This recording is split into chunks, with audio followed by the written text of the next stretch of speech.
Dengole dengole siaimanto dinga fayo kusompiyoko upakatanda makani makema yalangananga udumanga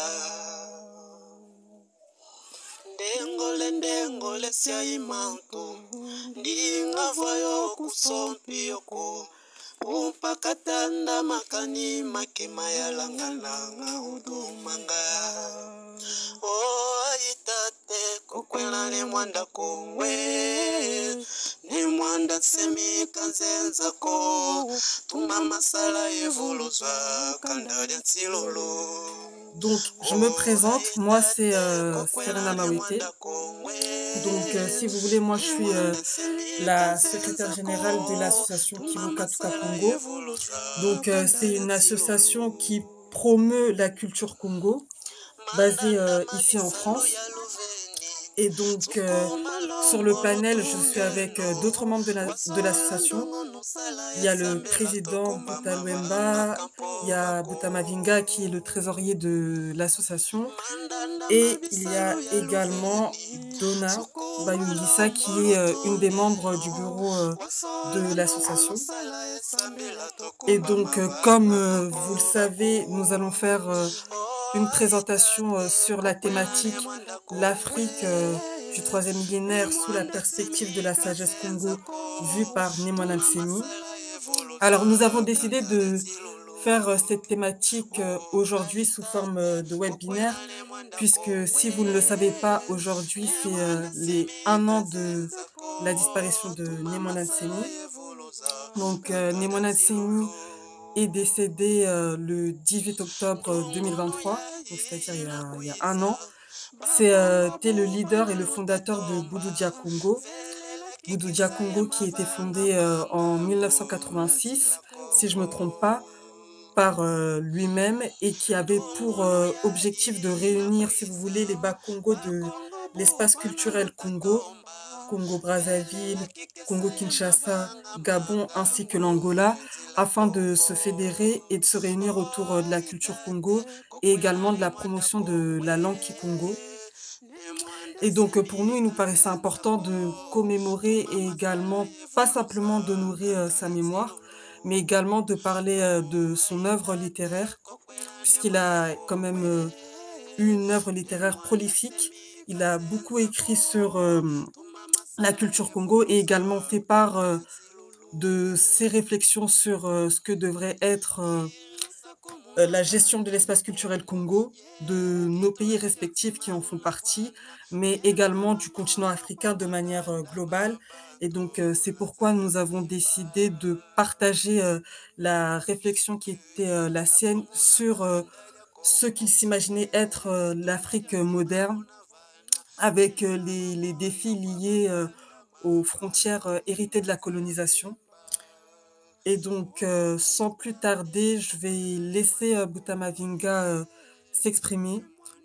Il va vous faire une brève présentation du sujet et ensuite, je vous partagerai l'écran pour qu'on puisse aborder directement la thématique.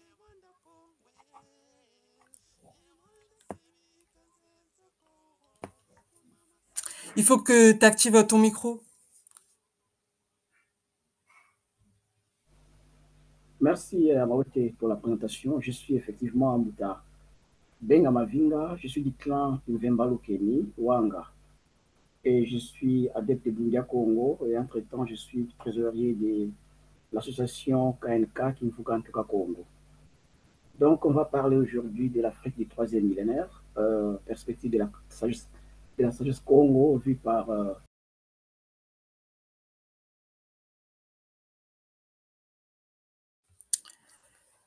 Bouta Mavinga, tu as coupé ton micro. Est-ce que tu pourrais le réactiver?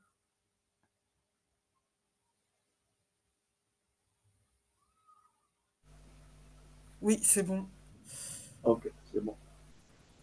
Alors ça s'est coupé automatiquement là. Maintenant c'est bon je pense, ok? Yamaote c'est bon? Oui, c'est bon. Ouais, tu peux reprendre. Donc voilà, après l'introduction, on va parler du contexte mondial du troisième millénaire. Et puis après, nous allons parler, c'est-à-dire, ce sont là les sujets qu'on va traiter ce soir. Après le contexte mondial du troisième millénaire, on va parler de la sagesse Congo selon les mois Seni. Et puis après, sur le point 3, on parlera de l'importance des grands ensembles qui se forment dans ce monde actuel, dans le monde actuel. Et puis nous parlerons de l'apport de la sagesse Congo au projet de l'Afrique unie, c'est-à-dire au projet d'un État uni d'Afrique. Et puis après, sur le point 5, on va parler effectivement de ces États-Unis d'Afrique, que nous appelons nous Katiopa. Et puis après, on parlera des 5 confédérations qui devraient se former ou qui doivent se former en Afrique.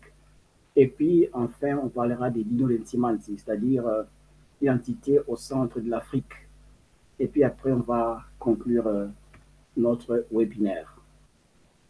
Dans le cadre de l'introduction, on dit que les mondes du troisième millénaire se caractérisent par la montée en puissance des grands blocs régionaux, économiques et politiques.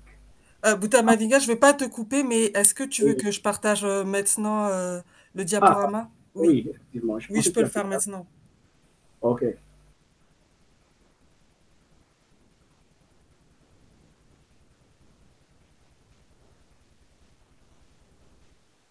Parce que moi, je vois une autre image, hein. Je ne vois pas la tienne. OK, maintenant je l'ai.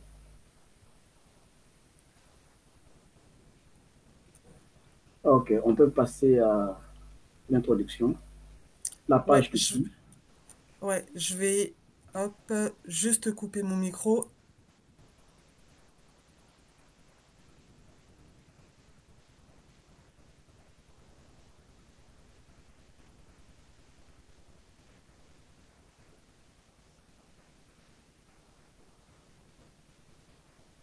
C'est bon, Yaya. On peut passer à la page qui suit.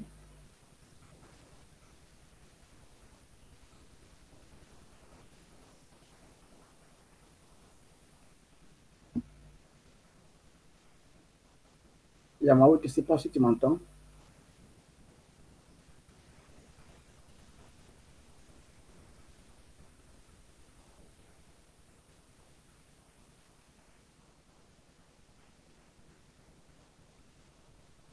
Yamao, Dis, dis-moi à quelle page tu veux que je me mette la directement. page d'introduction. La page Ok, d'introduction. Celle qui suit. c'est bien celle-là? Non, non. Je continue encore? À moins que j'ai moi une autre image parce que je ne vois que la page du débit. D'accord, ok. Bah, je vais mettre ça comme ça. Oui, faut rentrer. Oui, hop, Ok. Non, non, celle qui suit. Voilà, on est là. voilà. C'est là. On aura peut-être du mal à lire hein, parce que moi j'ai notre écran ici où je peux lire en grand caractère. C'est-à-dire, je disais que les mondes du troisième millénaire se caractérisent par la montée en puissance des grands blocs régionaux, économiques et politiques. Dans- Euh, excusez-moi. Oui, Mouta. Oui, bonsoir à tous. Yamaoui, est-ce qu'il n'y a pas la possibilité que Mbouta Mavinga partage son écran? Il y a eu ces problèmes. Faut le C'est faire. mieux que je le fasse en fait, puisque pour éviter des problèmes de connexion en fait. D'accord. Mais dans ce cas, il faut activer le diaporama pour que la page entière se fasse voir. Vous Oui. voyez pas l'écran en entier? Et trop Non, il petit. faut mettre le diapo. Ah bah c'est justement ce que j'ai fait, j'ai mis le diaporama. Hein, si tu mets le diapo, tout disparaîtra et seule la feuille se ferait voir. Ok, bah si je le mets comme ça vous va? Non.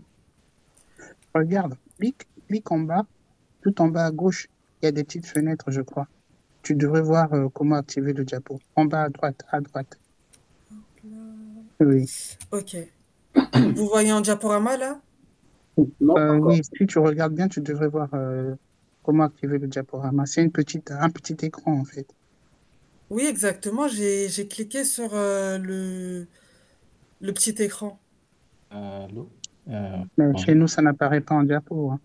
En fait, il suffit de mettre augmenter le pourcentage alors. Comme ça, il sera beaucoup plus Ouais, grand.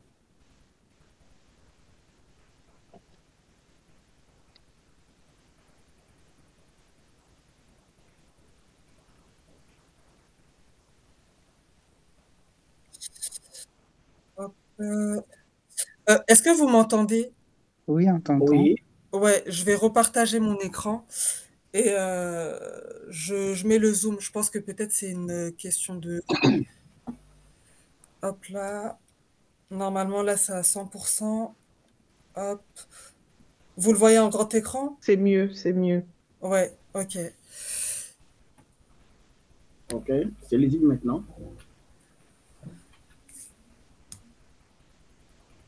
Est-ce que je peux continuer? Oui, bien sûr, hein. Je Ok, le laisse bien comme sûr. ça. Ok. Donc, comme je disais, les mondes du troisième millénaire se caractérisent par la montée des puissances pardon, voilà, je suis un peu troublé maintenant. Les mondes du troisième millénaire se caractérisent par la montée en puissance des grands blocs régionaux, économiques et politiques. Dans ce contexte, l'Afrique doit se redéfinir, doit redéfinir sa place sur l'échiquier mondial en se tournant vers ses racines, sa culture et ses sagesses ancestrales pour proposer une nouvelle vision. Parmi les voix qui ont marqué cette réflexion, celle de Némon Dansemi, leader du mouvement politico-religieux Bundia Congo, se distingue par sa pensée inspirée de la sagesse Congo. Ces webinaires alors explorent cette perspective en lien avec les enjeux actuels du monde globalisé. Donc, comme l'avait déjà dit Maoke avant, nous honorons Némon Dansemi en jour d'aujourd'hui, une année après sa mort, en vous transmettant sa pensée par rapport aux problèmes que connaît l'Afrique aujourd'hui. Alors, en rapport avec la globalisation, c'est dont on vient d'entendre, il y a une pensée du docteur Martin Luther King qui dit que nous l'admettions ou non, chacun d'entre nous est tributaire des personnes connues ou inconnues. Nous n'avons pas encore terminé notre petit déjeuner que nous avons déjà été en contact avec la moitié du monde. Dans la salle de bain, nous saisissons l'éponge après laquelle un habitant des îles du Pacifique a plongé. Nous saisissons le savon qu'un Français a fabriqué pour nous. À table, nous buvons du café récolté par un Sud-Américain, du thé cueilli par un Chinois ou du cacao d'Afrique de l'Ouest. Avant même d'aller au travail, nous sommes déjà devenus débiteurs de la moitié du monde. En fait, toute vie est interconnectée. Tous les êtres humains sont tissés dans les réseaux de la réciprocité.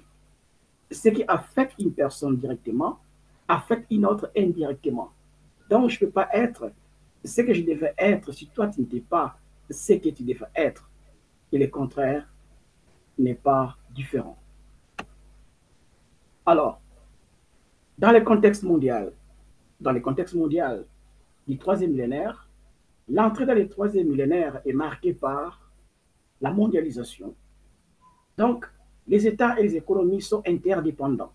Mais malheureusement, cette mondialisation exacerbe aussi des inégalités, notamment entre le Nord et le Sud.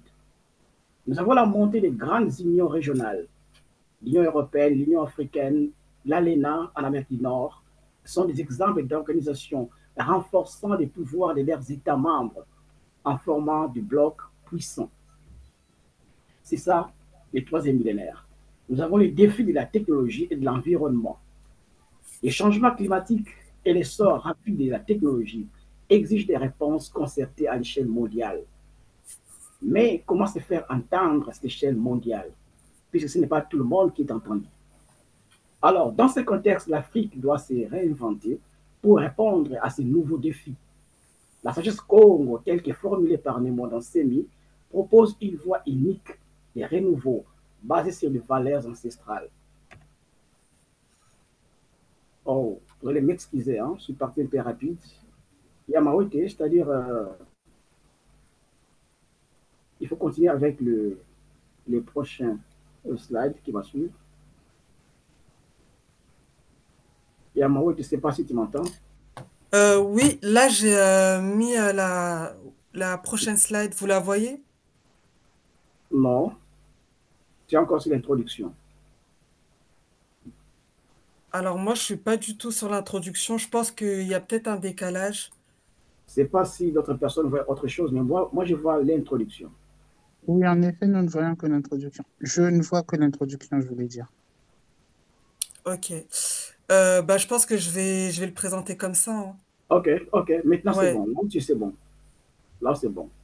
Alors, je disais, on doit se faire entendre dans le monde. C'est-à-dire, il y a les défis de l'environnement, de la technologie, ainsi de suite. Et l'Afrique doit aussi participer aux prises de décision. Mais comment faire? Puisque on est dans un monde de compétition. On n'a pas accès à toutes les réunions du monde où on décide des choses qui sont aussi importantes pour nous aussi. Alors, dans la société Congo, on dit ceci. Je vais lire en Kikongo et puis je vais traduire. On dit qu'il y a une c'est-à-dire il y a une compétition entre les nations du monde. Bunsinsani ai kanda kanda da bantu zile vio kama kanda mankaka. Zile ziona kivuama ke makanda makondo longolo, zile tekela kuntwala mumambote, zile tula makanda mankaka kunsabitambu byandi, tesa bikuba kwika ndingandi, kinkulu kiandi, du sens loandi, yemboeno andi. C'est-à-dire, dans cette compétition entre les nations du monde, les nations ont tendance à s'imposer sur d'autres nations. C'est-à-dire les nations qui ne sont pas fortes, qui sont dominées, et on leur impose les langues des autres, la vision du monde des autres, et c'est-à-dire tout ce que les autres décident. C'est décidé aussi pour eux, sans qu'eux aient pris part à ces assises où on a pris des décisions. Donc, dans un monde où on n'est pas fort, on ne peut pas prendre des décisions telles que les autres les prennent, bien que ces décisions nous concernent aussi. Ce sont les paroles de Némona Semi. Et dans ce point ici, on voit ici en bas, il faut qu'une nation, il faut qu'un peuple, une nation, ait des chefs qui sont sages. Et quand un chef, le dirigeant est sage et intelligent, il faut qu'il soit accompagné par un peuple qui soit aussi clairvoyant. Or, la clairvoyance ou bien l'éveil d'un peuple exige la connaissance et le courage. C'est-à-dire qu'il faut que les peuples soient formés, il faut que les peuples soient aussi courageux, afin que, en combinaison avec un dirigeant qui est... euh, le slide a disparu, Yamawete. ouais, si c'est un problème de connexion, je vais remettre. Mais tu peux continuer. Oui. C'est-à-dire la combinaison entre un dirigeant clairvoyant, courageux, et un peuple courageux puis intelligent fera de façon que ces pays puissent monter. Donc, l'ignorance, l'idiotie, la peur et l'illusion ne pourra jamais permettre qu'un peuple aille de l'avant. Alors, si tu peux mettre les prochains, s'il te plaît. Alors, voilà l'Afrique d'aujourd'hui. Voilà la condition dans laquelle nous vivons. Nos vies dans le village, nous avons nos villes, voilà notre environnement. Avec de telles conditions, comment voulez-vous qu'on se fasse respecter dans le monde? Comment voulez-vous qu'on soit invité dans les assises où on décide sur les choses du monde? Parce qu'avec de telles conditions, on n'est pas respectable. La page que je suis ailleurs. Voilà la page qui suit, nous avons l'Asie. L'Asie qui aussi avait été colonisée d'ailleurs plus long que nous autres Africains. Mais voilà, c'est là qu'ils se sont ressaisis et on travaille sur eux-mêmes. Voilà les niveaux qu'ils ont atteints. Aujourd'hui, la Chine est toujours invitée partout où on décide c'est les choses du monde. Pourquoi? Parce que la Chine a pu se créer, se recréer et faire d'elle une puissance qui se fait respecter au monde. Celle qui suit ailleurs. Voilà la vision que Bundia Congo, Kenny Mwandasimi a pour l'Afrique du troisième millénaire. Si jamais on pouvait suivre les lignes tracées par les Mwandasimi, voilà la vision de l'Afrique que nous voulons avoir. La suivante. Voilà l'Afrique qu'on veut avoir. Une Afrique qui pourra se faire respecter parce qu'elle est indépendante, elle est prospère en tout et elle n'étend pas les mains à d'autres nations. C'est l'exemple, ces photos montrent exactement l'image que l'Afrique doit avoir pour se faire respecter dans le monde. Et le suivant est la société Congo, selon les Mwanda Semi. Mwanda Semi, fondateur du mouvement politico-religieux Bundu du Congo, a proposé une vision spirituelle et politique de la Renaissance africaine. Sa pensée est fondée sur plusieurs principes clés. Nous avons les retours aux sources culturelles et spirituelles. Donc, pour les Monastemi, l'Afrique ne pourra se relever que si elle se réapproprie ses propres valeurs, symbolisées par la culture Congo. La sagesse Congo est centrée sur l'harmonie avec la nature, le respect de la communauté et la spiritualité comme guide dans la gouvernance. Nous avons l'unité africaine, c'est-à-dire, aux côtés des retours à nos valeurs culturelles, il faut absolument que l'Afrique soit unie. Néanmoins, la prône la création d'une grande fédération africaine, s'inspirant de l'ancien royaume du Congo, qui était autrefois un modèle de gestion politique, économique et spirituelle intégrée.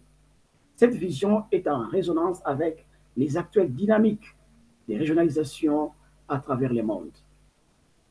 Le suivant. Et puis nous avons le développement endogène.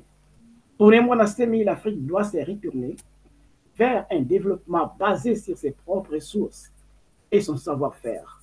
Cela inclut un retour à l'agriculture durable, à une réappropriation des techniques ancestrales pour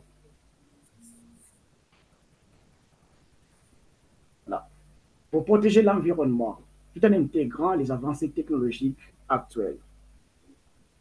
Les suivants.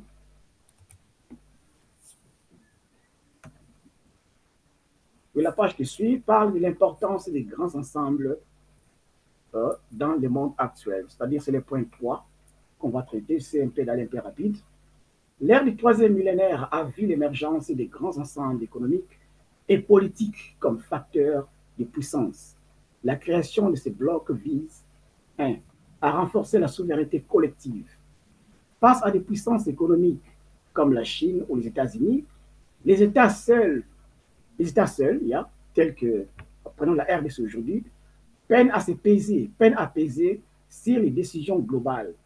C'est en s'unissant au sein d'une grande entité qu'ils peuvent exercer une influence, assurer la stabilité économique et politique. Les unions régionales permettent de partager des ressources, de créer des synergies économiques et de garantir la sécurité collective. Ce qui suit. Faciliter les échanges technologiques et commerciaux. Ça sont tous les atouts de grands ensembles. Les zones de libre-échange régionales, comme la zone de libre-échange continentale africaine, visent à booster les commerces intra-africains, à réduire les dépendances extérieures et à promouvoir l'innovation continentale. Dans ce cadre, la sagesse Congo, notamment avec son appel à l'unité africaine, trouve une résonance particulière avec les efforts actuels de création de ces grands ensembles en Afrique, les grandes confédérations. Le suivant. Le point 4 parle des apports de la sagesse Congo au projet de l'Afrique unie, d'une Afrique unie. La pensée de Mwanda Semi propose une spiritualité unificatrice basée sur la sagesse traditionnelle Congo, avec des implications concrètes pour la gouvernance africaine, inspirée des modèles traditionnels Congo. Elle valorise une gestion collective des ressources et une prise de décision en conseil communautaire. Et puis nous avons, excusez, et puis nous avons la réconciliation spirituelle et culturelle. En promouvant le retour à la culture Congo, cette vision cherche à réconcilier les différentes communautés africaines et leur diaspora autour d'une identité commune. Next. OK. Nous avons alors aussi les modèles de développement durable. Les pratiques agricoles traditionnelles et l'harmonie avec la nature prônées par les mondes enseignés rejoignent les préoccupations écologiques mondiales et peuvent contribuer à des solutions africaines aux crises de l'environnement. Le suivant. Nous allons alors maintenant parler de l'Afrique unie, des États-Unis d'Afrique. États-Unis d'Afrique. Nous avons cette Afrique que nous voulons avoir unie. Originaire de la région appelée Équipata, les Africains ont immigré vers toute l'Afrique pour aller former des États que nous connaissons aujourd'hui. Dans ces livres sacrés écrits par des moines sémi, les livres que nous appelons Makongo, dans le livre de Kinsemi 44, de 28 à 36, on dit ceci, j'ai traduit, c'est écrit en Congo, j'ai traduit en français, c'est écrit ainsi, lorsque les moments furent venus pour les instructeurs célestes, c'est-à-dire les Alampanduma Kengelfuma, ils retournaient vers l'étoile Kakongo d'où ils étaient venus. Nalukengo était très triste dans son cœur. L'Esprit de Dieu Tout-Puissant lui apparut et lui dit, ne te désole pas dans ton cœur, ne te sens pas orphelin, car je serai avec toi chaque jour de ta vie. Sois fort, garde dans ta main le bâton du berger des nations, car tu es l'aîné de tes frères. C'est-à-dire, Nalukengo ayant été l'aîné d'un couple, d'une famille de 12 enfants, d'un couple de Nenzalam Parlement qui est le Fuma, ses ancêtres qui ont donné naissance aux Africains, à Nalukengo était donné le devoir d'être le guide de ses frères et de réunifier ses frères au sein d'une communauté. Et cela est vu comme l'Afrique. L'Afrique est cette communauté, cet État, ces pays qui devraient regrouper tous les descendants de Nalukengo. Donc, l'idée de l'unité de l'Afrique, l'idée d'un État-Unis d'Afrique est une idée qui vient, qui est enracinée dans la tradition des Africains. Donc, ce n'est pas une nouveauté, ce n'est pas une importation, mais c'est dans l'essence même de l'existence de l'Africain qu'il y ait un État-Unis d'Afrique. Le prochain, Yaya. Alors, comme je le montre là, nous sommes partis de la région, Somalie c'est juste une des parties, nous sommes partis de la région d'Équipata, c'est-à-dire de Kémit, et on est parti partout en Afrique, où on est devenu des nations, des différentes nations, qui se diffèrent maintenant les unes aux autres. Donc, il y a un panafricanisme fondé par qui est constitué de différentes nations qui sont parties d'une seule entité. Et par définition aussi, une définition que j'aime bien, j'ai entendu de Kémy Séba, qui dit que le panafricanisme est limité des diverses formes d'africanité dans le cadre de la compréhension de leur complémentarité et de leur lien face à une tradition initiale commune. C'est ça le panafricanisme. Et par là, nous voulons aussi expliquer qu'il y a que les enseignements de l'immonacélie prônent ce panafricanisme.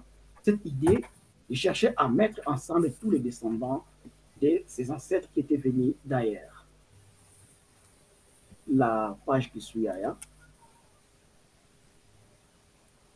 Les différences qui sont entrées dans les différentes nations africaines, bien qu'ici d'un seul ancêtre, peut se définir ainsi, peut se dire ainsi dans un langage spirituel ou religieux. Quel est le cas qui m'a aussi quoi niveau mazulu? Quel est le cas qui m'a aussi dit que vous avez un toto? Il y a que vous avez voité dans une voiture, mais là, il y a mais na bon so na le sens sur la bande batambu qui les gars qui est qui batambu qui.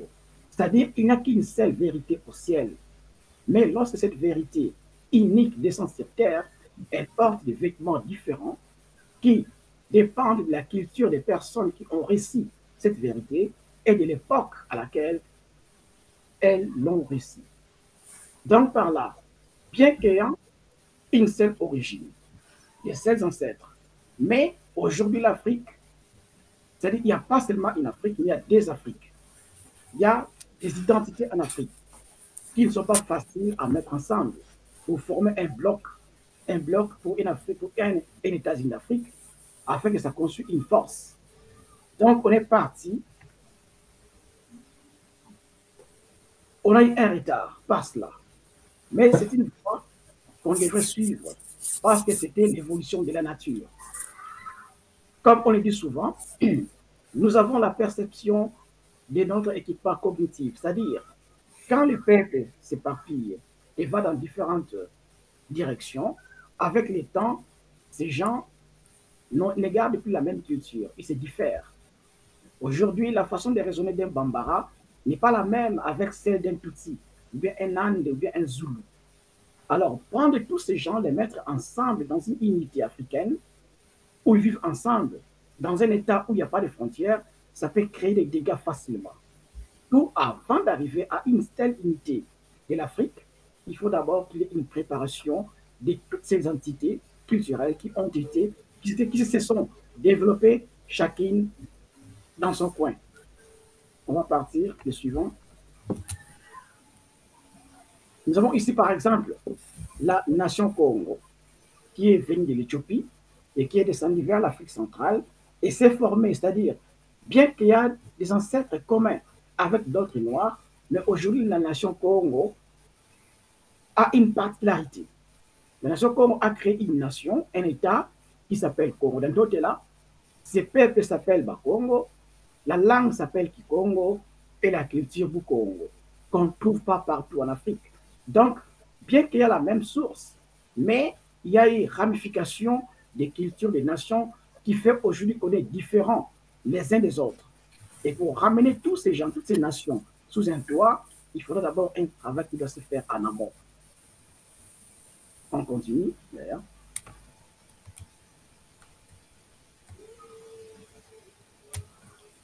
Oui, on prend la page qui suit. Voilà. Or, la façon dont on s'est développé et on est parti créer des nations, c'est on est alors dans ces sources-là, dans ces entités-là, dans ces cultures, dans ces spiritualités-là, qui nous recommande des mondes sémis de faire retour afin que nous puissions pousser les forces, pousser la force qui va nous permettre d'aller de l'avant et nous faire respecter dans ce monde. Puisqu'on dit, tout peuple coupé de sa culture, de son histoire, de sa tradition ancestrale, est un peuple déraciné. Tôt ou tard, ce peuple fanera et tombera dans le vide qui facilite toutes les dominations. Donc, si jamais on laissait les acquis qu'on a eus à travers les temps pour précipiter à avoir des valeurs qui ne sont pas les nôtres, on ne pourra pas être compétitif dans ce monde. On doit donc garder nos traditions ancestrales, nos histoires, nos spiritualités, qui seront les racines de force pour faire de nous le peuple que nous voulons être, afin que l'unité africaine soit une unité viable et forte dans ce monde. La page qui suit ailleurs. Malheureusement, pendant que nous étions dans cette logique de nous développer à une nation, à un États-Unis d'Afrique, la colonisation est venue. La colonisation est venue briser, pardonnez-moi.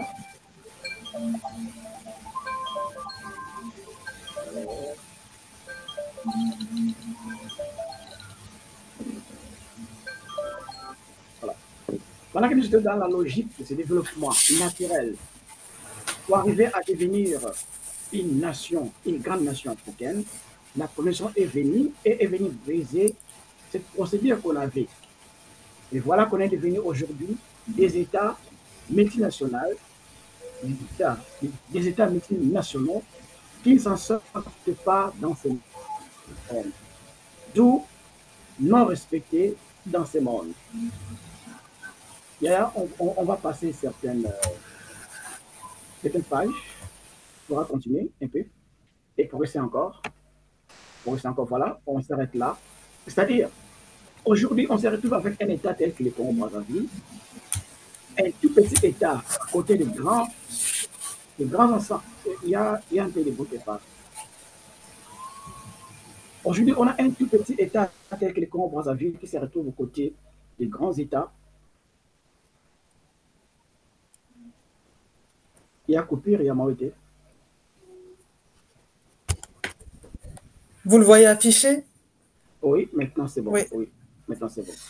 Aujourd'hui, on a un État petit comme le Congo-Brazzaville, un État qui ne pourra jamais conquérir avec des grands États et régionaux tels que les États-Unis, l'Union européenne ou bien la Chine, des grands États comme ça.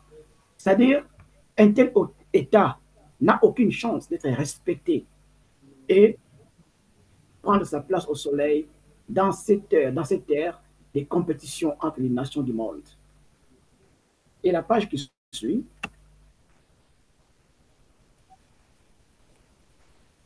la page qui suit, Oui. Je m'excuse d'avance pour les coupures, hein. C'est automatique. ok. C'est celle-là? Non, oui, voilà, c'est là, oui.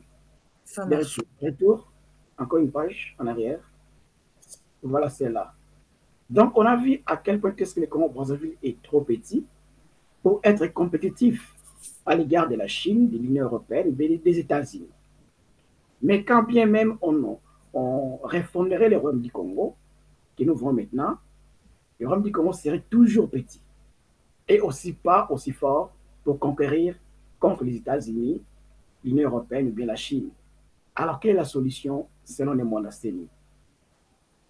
La fondation du royaume la renaissance du royaume du Congo et tant d'autres royaumes et empires de l'Afrique est une nécessité. Mais il faut que cela se fasse dans un cadre de la création de l'Afrique, d'une Afrique unie. C'est-à-dire, on réunifie les nations qui ont été balkanisées. Et puis après, on prend ces nations, on les regroupe au sein d'une communauté, d'un pays qu'on appellera l'Afrique. Les propos que nous voyons là sont des propos tenus par le président Kwame Nkrumah dans sa conversation avec le président Kassavubu et Youlou. Il disait ceci: réunifions l'Afrique, débarrassons-la de ses frontières coloniales. Et à l'intérieur de cette Afrique nouvelle, réorganisons nos États fédérés de manière à réunifier toutes nos nationalités divisées anarchiquement par les régimes coloniaux. Donc, il y a réunification des États, des nations qui ont été balkanisées, et puis il y a fédération de tous ces États dans un État d'Afrique, dans un États-Unis d'Afrique. Les puissants, les suivants, pardon. Mais donc voilà ce qu'on pourra avoir. Un État-Unis d'Afrique, la partie qui est sombre, l'Afrique, voilà. Un État d'Afrique, un grand État qui est d'ailleurs plus grand que la Chine ou bien les États-Unis ou bien l'Union européenne. C'est-à-dire, si jamais on arrivait à créer un tel État d'Afrique, c'est vraiment une puissance qui pourra se faire respecter dans ce monde. Mais qui va nous les permettre? Qui va nous les permettre parce que, étant dans la compétition entre les nations, c'est là qui règne aujourd'hui, ne vont jamais nous permettre, nous, Africains, de devenir une puissance. Et que dit-nous dans cela? Némo dit ceci: Wandi ona kondo ki kesa munwana, itani na mvilu zandi, zitsuka wena kutuko. La partie en Congo, pour aller un peu rapide, je vais sauter directement et lire la traduction qui est en français. Il dit ceci: celui qui n'a pas le courage de défendre sa patrimoine ne pourra jamais se faire respecter. Car ce monde ne respecte que celui qui sait se respecter.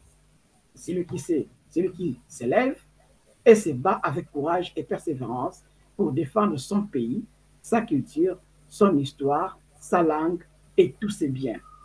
Il n'y a pas de salut pour les paresseux, les idiots et les pérés dans ce monde de compétition entre les nations humaines.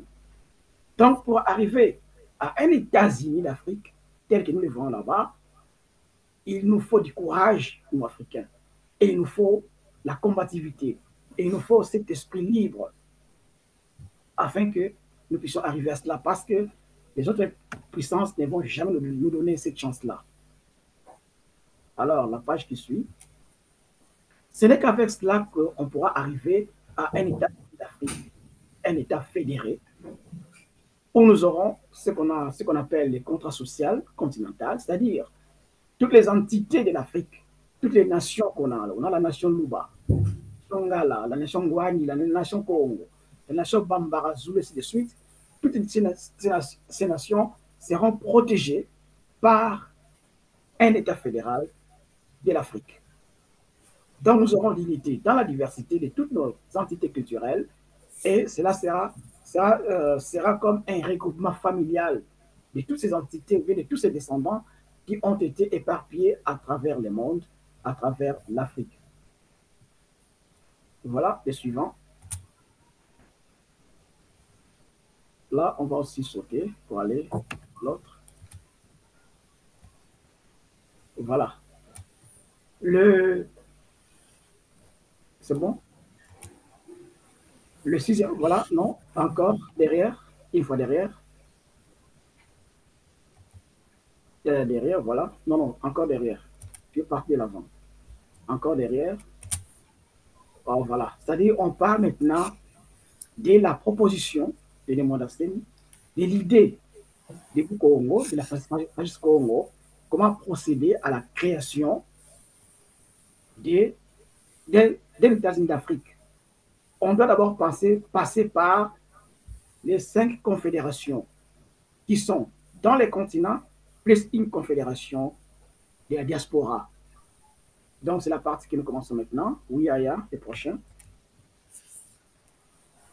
En Afrique, selon la sagesse Congo, pas seulement qu'on l'a des autres, mais c'est dans la sagesse Congo que depuis ses débuts de ses enseignements, ou bien de son ministère, même la SEMI avait déjà partagé l'Afrique en 5 régions.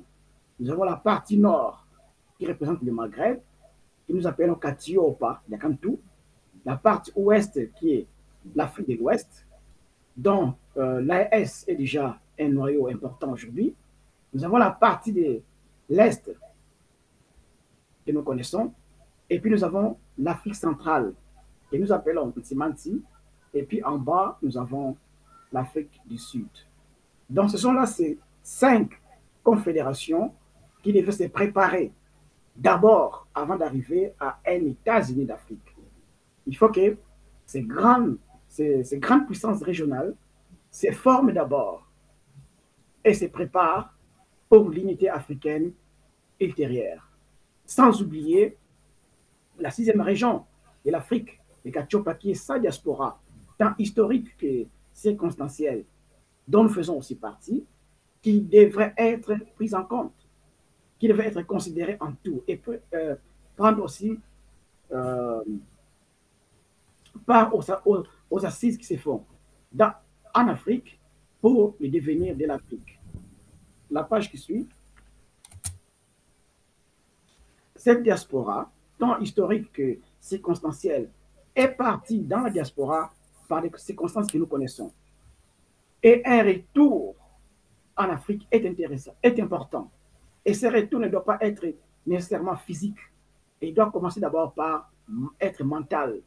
Et ce retour ne sera pas nécessairement physique, il doit aussi être mental. C'est-à-dire, partout où nous sommes partis, nous devons rester les Africains. Nous devons nouer avec nos cultures africaines. Nous devons avoir des écoles qui nous forment à rester des Africains. Nous devons avoir une religion africaine, des non-africains, des modes de vie africains, partout où nous sommes, tant en Amérique, en Europe et partout. Et cela va faire que nous serons toujours unis avec ceux qui sont dans les continents. Ceux qui ne sont pas à l'aise dans la diaspora pourront toujours faire les retours au pays. Et pour la diaspora historique, selon la sagesse de Demondaseni, ou bien de la sagesse Congo, une des voies, la meilleure, c'est le mariage. Le mariage entre les Africains de la diaspora et ceux du continent va permettre aux Africains de la diaspora de regagner leur place, leur nation au sein du continent africain. Voilà. On va passer par le président. Voilà, ça c'est le 7e point qui parle maintenant de la confédération de l'Afrique centrale. C'est-à-dire après qu'on a 5 confédérations, ou 6 disons, au niveau de l'Afrique, nous allons parler maintenant seulement, vraiment très bref, de l'Afrique centrale, comment est-ce qu'il pourra être constitué. À partir de ce qu'on aura pour l'Afrique centrale, on aura l'image de la façon dont toutes les confédérations devraient marcher partout où elles sont. en Afrique. La page qui suit. Donc, nous allons parler d'Intimanti, qui est l'Afrique centrale. La page qui suit. Cette Afrique centrale doit être, ou bien est divisée culturellement en 3 fédérations. Nous avons la fédération des Congo d'Indotela, la fédération des Lualaba et la fédération des Lubangi. Ces fédérations sont créées par rapport aux affinités culturelles ou bien aux approches culturelles qui existent entre les peuples de ces, de ces contrées. Le royaume du Congo, qui du nord au sud est constitué de Bakongo, est différent, par exemple, de la constitution des Lualaba ou bien des Lubangi, où, quand l'homme blanc est arrivé en Afrique, les nations des Lubangi n'étaient pas encore un État monolithique, comme l'a été le royaume du Congo. C'est pourquoi, ne voulant pas avoir un petit État tel que la Mongala, à côté d'un grand royaume du Congo, dans sa sagesse, Némona Semi a constitué, a créé, a regroupé des entités culturelles qui ont des approches culturelles pour créer une fédération soit des Lubangi et des Lualaba qui ont à peu près la même grandeur que la grandeur du royaume du Congo. Donc voilà comment est-ce que l'Afrique centrale devait être constituée de ces 3 fédérations qui feront la confédération de l'Afrique centrale que nous appelons Intimanti. Oui, la page qui suit. Déjà dans le passé, dès la création du royaume du Congo, vers 690, de l'ère des poissons, c'est-à-dire de 690 à 1482, les rois de Mbanza Congo envoient déjà les émissaires dans différents États, dans différents contrées de l'Afrique centrale, pour convaincre ses frères et sœurs de la nécessité de l'idée de se mettre ensemble et créer ce grand ensemble de l'Afrique centrale qu'on appelle Ntimanti. Donc l'idée de former Ntimanti n'est pas une idée nouvelle, n'est pas une idée qu'on a volée ou bien qu'on a prise d'autres peuples, plutôt c'est dans le sens aussi de notre existence. C'est dans la mission même de nous, Noirs, du Nouba Congo, de transformer l'Afrique en un seul État. Mais tout doit aller étape par étape. Donc déjà, dans les temps passés, le roi de Mbanza Congo envoyait des émissaires vers l'Afrique centrale pour aller convaincre les frères et sœurs de la nécessité de créer un État d'Intimanti. C'est comme ça, par exemple, que Nekongolo Moama a été envoyé par le roi Mwabikunene au XIIIe siècle chez Baluba pour aller les convaincre à s'aligner, bien à se mettre ensemble avec les royaumes du Congo afin d'agrandir ces pays. Et ça devrait aller jusqu'à faire ce qu'on a aujourd'hui, ce qu'on doit avoir dans ces millénaires, c'est-à-dire l'Intimanti. Oui, la partie qui suit. Dans cet Intimanti, selon l'idée de Némona Semi, cet Intimanti devrait être, ou bien doit être scindé en 12 États, 12 États autonomes, à raison de 4 États par fédération. La fédération de Congo aura 4 États, la fédération de Lualaba, 4 États, et la fédération de Ubangi, 4 États. Des États d'égal, c'est-à-dire qui ont la grandeur, qui ont les États qui ne sont pas, pardon, qui ont l'égalité, les grandeurs. C'est-à-dire ici, Long Eki, par exemple, abat les complexes de grandeur ou de petitesse entre les États de l'Afrique nouvelle. Donc, on ne peut pas créer des États, un État-Unis d'Afrique, avec des États grands comme la RDC, à côté d'un petit État tel que le Togo. C'est un déséquilibre. Alors, dans sa sagesse, Long a proposé la création des États autonomes en Afrique centrale d'égale grandeur, c'est-à-dire des grandeurs qui sont plus ou moins les mêmes, telles qu'on le voit ici. Donc, nous avons 12 États à raison de 4 États par fédération. Voilà, les prochains. Alors, on aura Intimanti avec ces 4 confédérations, ces 4 fédérations.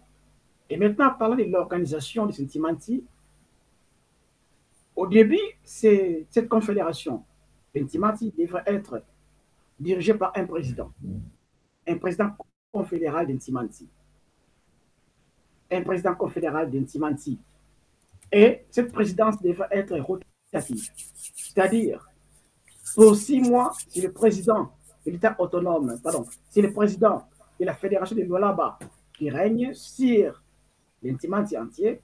Pour les autres 6 mois qui vont suivre, c'est le président de Lualaba ou bien de Lubangi, ou bien de Kokodantotela. C'est comme ça que cette présidence devrait roter entre les 3 fédérations de l'Afrique centrale. Il faut qu'il y ait effectivement, sur le point 2, un parlement pour l'Intimanti. L'Intimanti veut dire le cœur du pays, dans l'Afrique centrale. Il faut qu'il y ait un parlement. À part le parlement que chaque État, chaque fédération aura dans la gestion de son État, il faut qu'il y ait un parlement central. Tout comme, à part le président que chacune des fédérations aura, il y aura un président, effectivement, pour Congo-Dantotela, un président pour la fédération de Lualaba, un président pour la fédération de Lubangi, mais aussi un président central, un président fédéral central, un président confédéral de la confédération. Même pour le Parlement, bien qu'on aura des parlements de nos États, il faut qu'il y ait aussi un parlement pour tout l'Intimanti. Juste comme on les voit aussi en Europe. Nous avons les parlements à Luxembourg, ouais, nous avons le parlement, pardon, à Bruxelles, et puis chacun des États de l'Union européenne a aussi chacun son autonomie, son indépendance, d'une certaine façon, et son parlement dans son pays. C'est comme ça aussi qu'Intimanti devait fonctionner. Et même sur le point 3, nous avons l'administration. Il y aura, à part nos administrations locales que nous aurons, il faut qu'il y ait une administration centrale d'Intimanti. Alors, les 4e point, pardon, parlent d'une défense extérieure commune. C'est-à-dire, à part nos armées, nos polices que nous aurons dans nos États, dans nos fédérations, il faut en avoir aussi au niveau de la confédération. C'est-à-dire, il y aura 24 généraux qui seront choisis à raison de... Voilà, à raison de 8 par fédération pour créer un haut commandement pour l'Intimanti. Pour les cas où l'Intimanti est attaqué par l'extérieur, ces généraux vont faire venir des soldats de part et d'autre des 3 fédérations pour créer une armée de défense pour l'Intimanti. Et ce qui va se faire pour l'Intimanti va se faire aussi pour la Confédération de l'Afrique de l'Ouest, du Sud, de l'Est ou du Nord, avant de devenir d'abord l'unité africaine.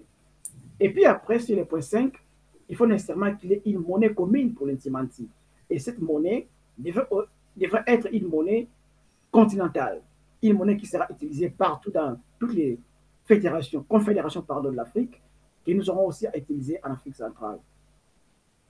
Et puis le point 6, nous aurons une politique aussi commune d'environnement, et puis une politique culturelle commune, et puis enfin, je pars un peu vite là, les points 8, on parlera des langues.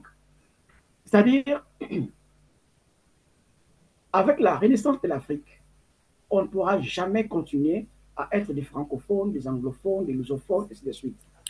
Quand on dit renaissance de l'Afrique, renaissance culturelle, il faut aussi faire renaître nos langues. Donc, dans le Parlement d'Intimanti, au centre, là où les députés, c'est dans chacune des fédérations d'abord, tout se fera dans des langues locales. C'est-à-dire la politique, l'école, la vie sociale dans nos fédérations doit et devrait se faire dans nos langues locales. Avec les Bakongo, on a moins de problèmes, puisqu'il n'y a que les Congo du nord au sud. Tandis qu'à Lualaba ou bien à Lubangi, on aura à faire les choix. Soit à Lubangi, soit entre les Lingala, ou bien les Sango, et puis à Lualaba, soit les Swahili, ou bien ce que les gens auront à choisir. Toutefois, les langues à utiliser dans ces fédérations doivent être les langues africaines. Et au niveau confédéral, au Parlement par exemple, c'est-à-dire toute personne, tout député, tout parlementaire qui prend part au Parlement de l'Union d'Intimanti sera obligé d'apprendre ces 3 langues, les 3 langues de ces 3 fédérations, de façon qu'il soit compris et puisse communiquer avec les députés les autres fédérations. Voilà, c'est l'idée qui est proposée par les Mwanda Semi. Et nous passons par la feuille qui suit. Comment est-ce que tout cela pourra arriver? L'homme dit ceci, dans les Makaba qu'il a écrit, le livre sacré de la sagesse Congo, il dit que Tatanzambi ka soba rantiko, c'est-à-dire, afin qu'on arrive à réaliser ces rêves des États-Unis d'Afrique, un État prospère et fédéral, il faut d'abord qu'il y ait changement de mentalité aux Africains. Ce n'est qu'avec les changements de mentalité que nous pourrons faire ces miracles, de nous transformer, de nous redéfinir et devenir une puissance régionale qui pourra se faire entendre dans ce monde. Voilà. La façon dont nous sommes aujourd'hui, c'est la conséquence de la façon dont on a raisonné dans le passé. Et la façon dont nous raisonnons aujourd'hui et agissons va déterminer aussi la façon que nous serons, dont nous serons demain. Et voilà pour conclure. Dans un monde en constante mutation, l'Afrique du troisième millénaire doit puiser dans son passé pour éclairer son avenir. La sagesse Congo, vue par Mwanda Semi, propose une vision alternative, mais profondément enracinée dans les réalités africaines. Elle offre à l'Afrique une voie pour s'unir, se développer et s'imposer sur la scène mondiale, tout en restant fidèle à ses valeurs spirituelles et culturelles. L'association Kivukantuka Congo s'engage à faire connaître cette pensée et à contribuer à la construction d'une Afrique plus forte, unie et respectueuse de ses racines. Voilà. Donc, je vous remercie. C'est ce que j'avais à partager avec vous ce soir. Je remets la parole à Yamaweke pour des questions. Voilà, Antoine. Oui, merci Bouta Mavinga pour la présentation. Donc du coup, on a bien tenu le timing. Alors si vous voulez, on va passer à une session de questions-réponses. On va essayer de faire ça en 20 minutes, 30 minutes, d'être assez synthétique pour ne pas trop tarder là-dessus. Donc si vous voulez prendre la parole, n'hésitez pas à lever tout simplement la main. Comme ça, vous pourrez poser votre question directement à l'oral.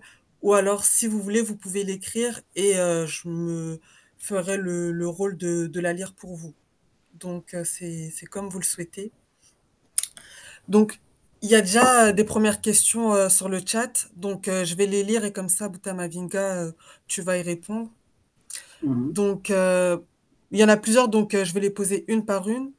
Alors, pour la première question, qu'est-ce que la diaspora en France et dans le monde peut faire pour continuer l'œuvre de Mwanda Nsemi? Première question. Oui.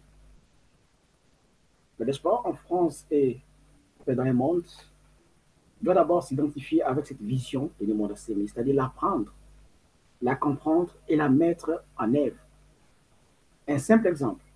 Mwanda Nsemi propose l'académisation de nos langues, la valorisation de nos langues.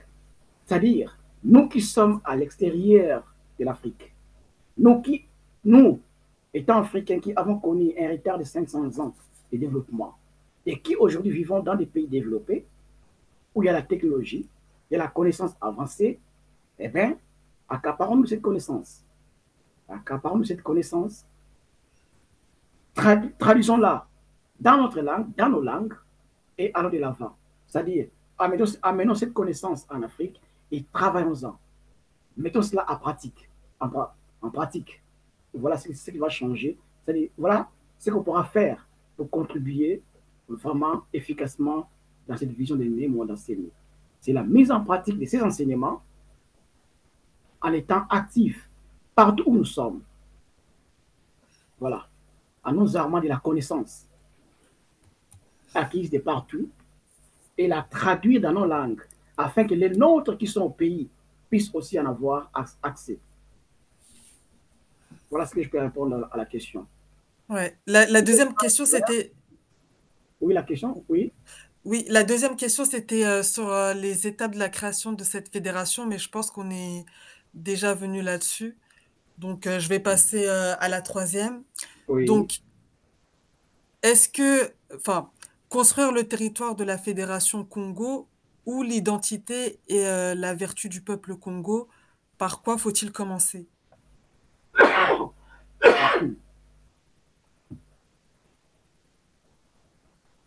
Vous allez m'excuser. Tout commence par le changement de mentalité, comme on vient de le voir à la fin. C'est-à-dire, Nemwala m'a toujours dit que Tata Nzambi ke soba ngantiko. Bantu banti yo kabateke soba ngindu zantima miauko. C'est-à-dire, tout changement commence par le changement de mentalité, de mindset. Notre façon de concevoir l'Afrique, notre façon de nous concevoir nous-mêmes, doit changer. Notre sous-estimation à l'égard des autres peuples doit changer. Nous devons nouer avec notre propre personnalité, nos propres racines, les valoriser et être fiers de ces racines. Voilà d'abord ce qui va faire de nous des êtres éveillés, conscients et capables de tenir tête à d'autres personnes qui sont condescendants à notre égard. C'est d'abord le début, changement de mentalité. Les monastères m'ont toujours dit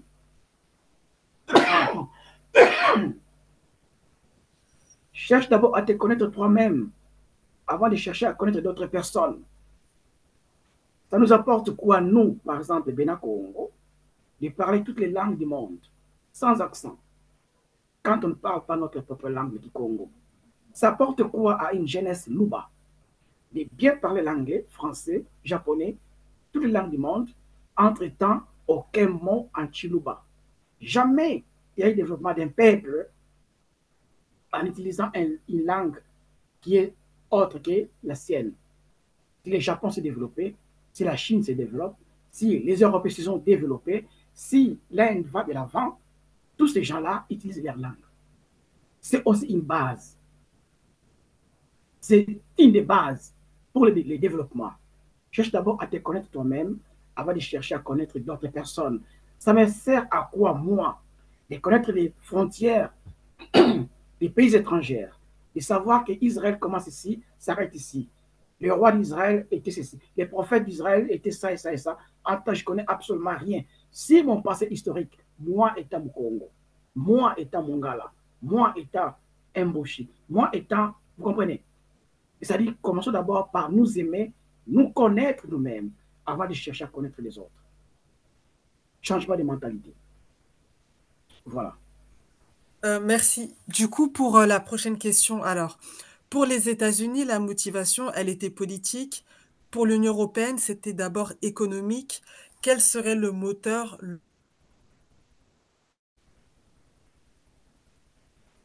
Est-ce que vous m'avez entendu? Je pense que Pas il y a eu un... complètement, pas Oui. complètement. Donc, je vais me répéter. Alors, la question, elle disait, pour les États-Unis, la motivation, elle était politique.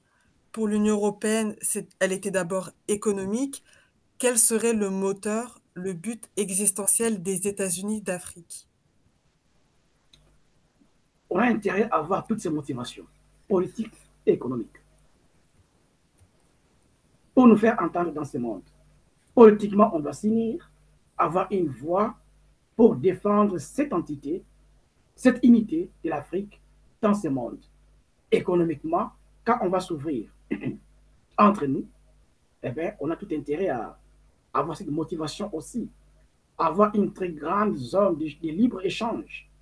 C'est une, voilà, c'est une des motivations. C'est-à-dire qu'on a intérêt à avoir toutes ces motivations, tant politiques qu'économiques. Est-ce que je peux me Voilà. permettre de réagir? Oui, Oui, bien sûr. vas-y, Boutalwemba.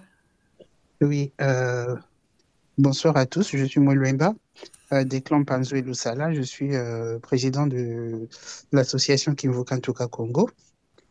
Je remercie Boutamavinga pour son exposé et je remercie également toutes les personnes présentes euh, dans ce webinaire. À propos de la question que vient de poser Amawete, En complément à Mbuta Mavinga, je dirais ceci. Dans nos villages, l'unité est un facteur primordial. Parce que lorsque le chef du village ou le chef du territoire se lève et il remarque qu'il y a désormais une dissension au sein du peuple, une discorde au sein du peuple, il demande au peuple de s'asseoir dans ce qu'on appelle le mbongi pour que tout le monde s'asseye et fasse ce qu'on appelle la palabre pour que l'unité revienne et que tout commence à fonctionner normalement. Pourquoi? Parce que nous savons que le moteur de l'économie, c'est l'unité du peuple. Et du coup, nous misons sur ce fait de l'unité. Du coup, aujourd'hui, nous ne sommes pas foncièrement orientés vers l'économique, quoique nous sachions que l'économique est fondamental.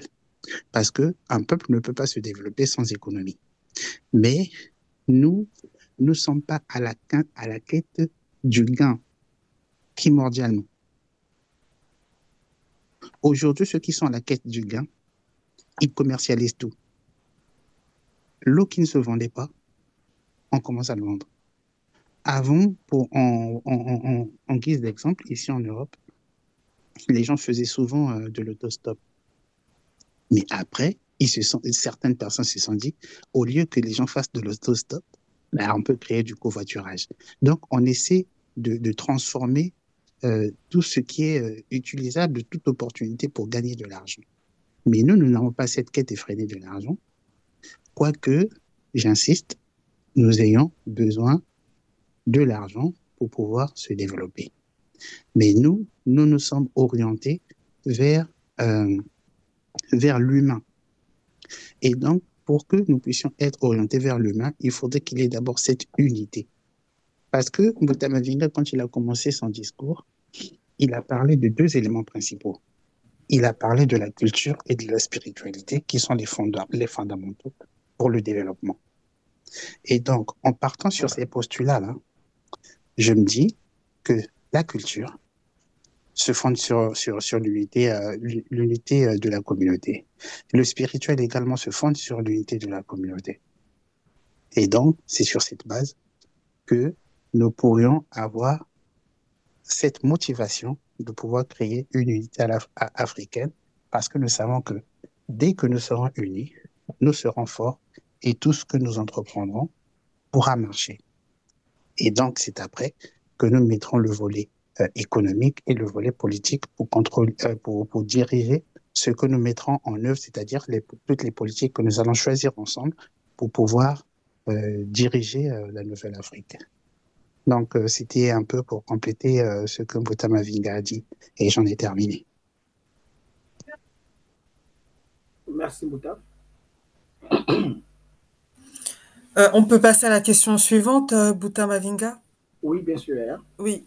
Alors, la question suivante, c'est quel pourrait être le rôle de la technologie pour accélérer et renforcer cette Afrique du 3e millénaire?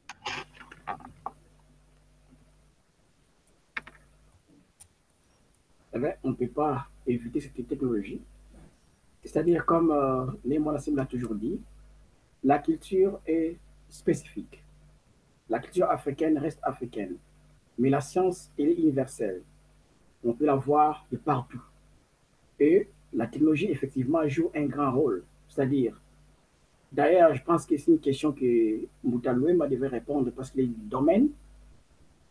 La technologie va nous aider à aller de l'avant et nous interconnecter rapidement et facilement, c'est-à-dire dans la communication pour atteindre tout le monde dans notre communauté et avoir la même vision. Je pense que Mbuta Louema a quelque chose à ajouter.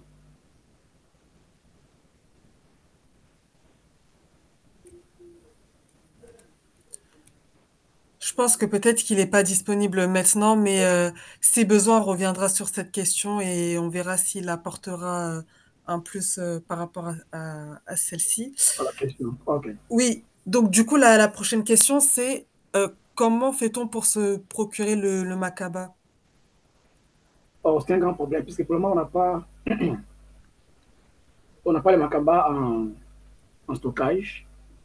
Au début, on a imprimé que 300 Makaba. Et jusque-là, il n'y a pas eu réimpression de Makaba, faute de moyens. Donc, à présent, c'est impossible de se procurer le Makaba. Voilà. Alors, ensuite, pour la prochaine question, on te demande, est-ce que tu peux partager ton témoignage de Nemoana Nsemi et est-ce que tu peux partager un épisode qui t'aurait marqué? Qui m'a marqué. Oui. M'a marqué.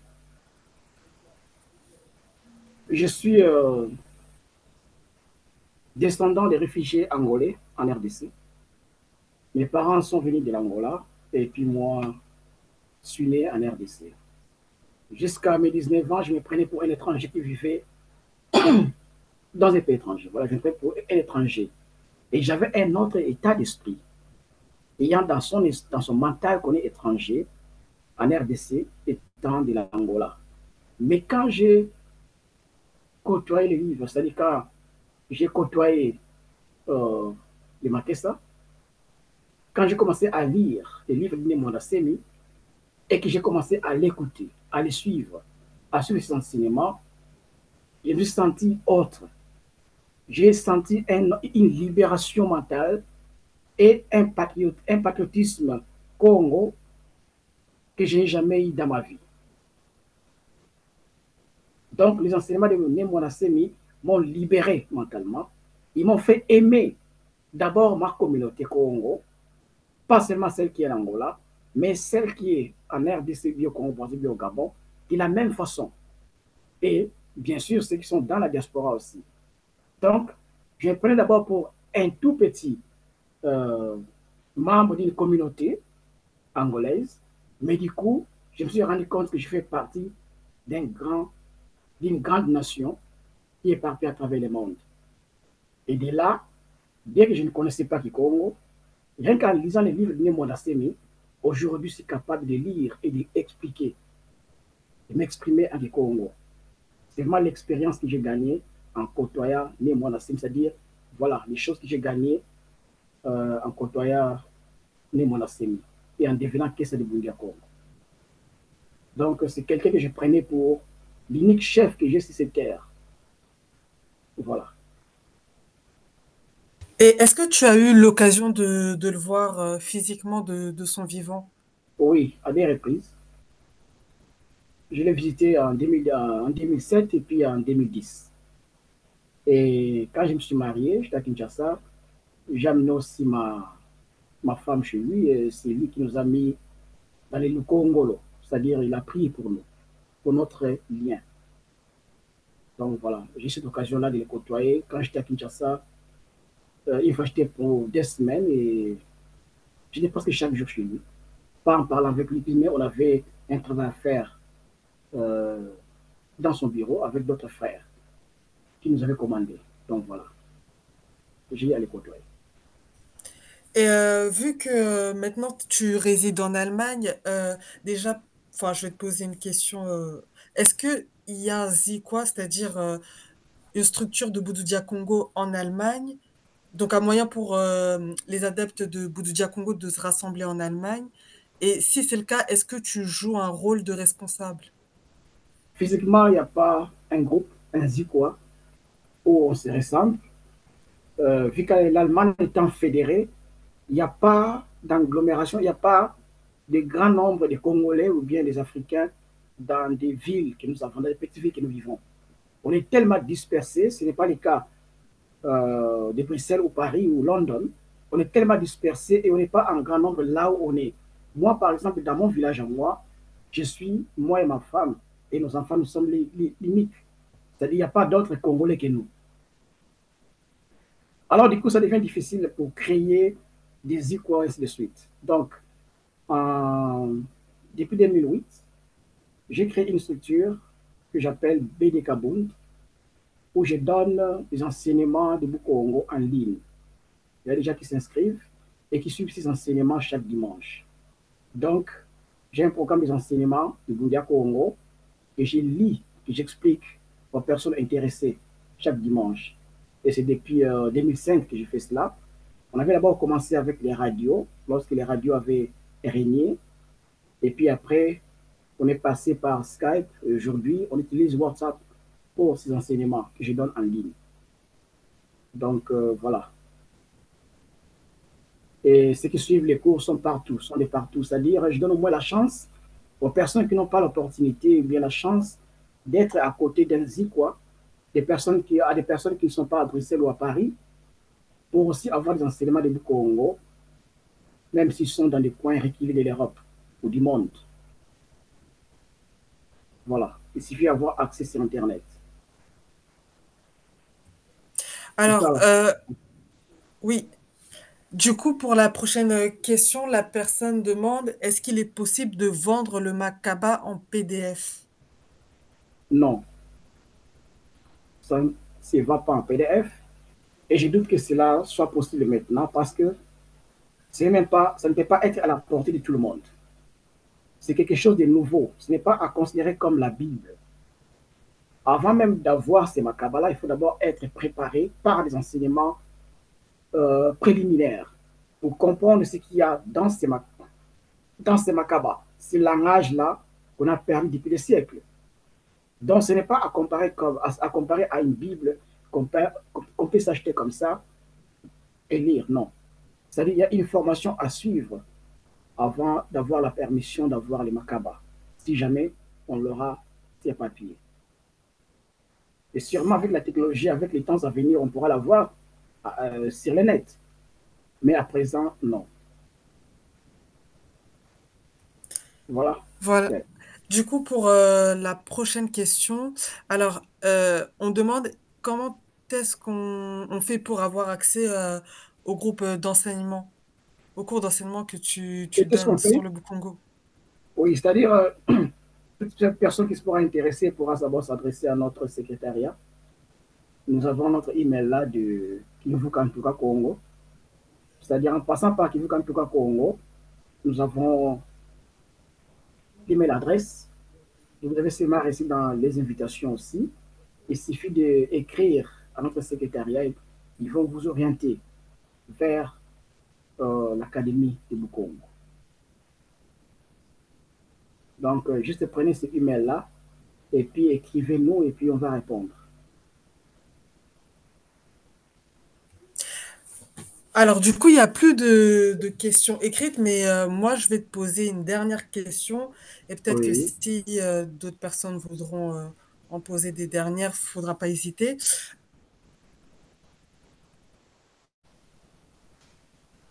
Oui. Vous m'entendez? Il y a eu une petite coupure. Oui, bien sûr, le temps. Par rapport à ma question, je voulais savoir, l'objectif, c'est d'aller vers cette confédération multimandataire. Il y a- Je souhaiterais, on ne te comprend pas bien. c'est vous m'entendez? Pas vraiment bien, s'il faut répéter. Et là, vous m'entendez mieux? Oui, ça va.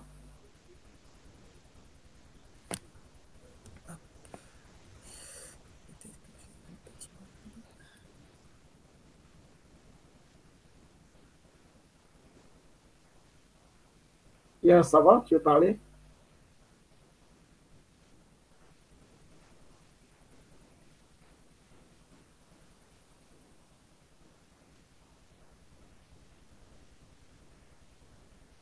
Yamawete?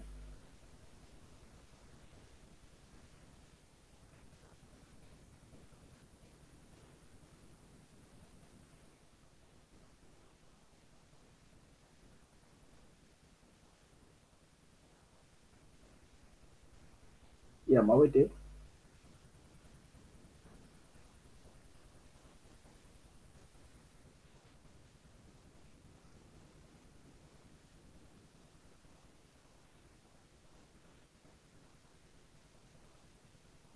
Je pense que Yamawete a des difficultés. On n'entend plus, oui.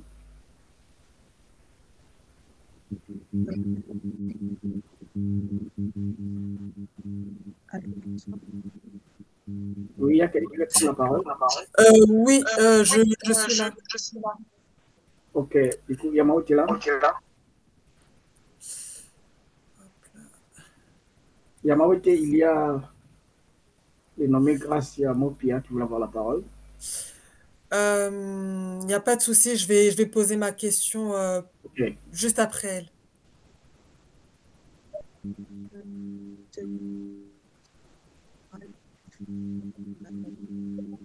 Non, on n'entend rien. On n'entend pas du tout. Allô? Oui, allô? Oui, là c'est bon. Je voulais demander à Tata Mavinga quel est le programme pour les enfants. Oh, je n'entends plus rien. Allô? Oui, allô? Je Yamao, demandais tu es quel là?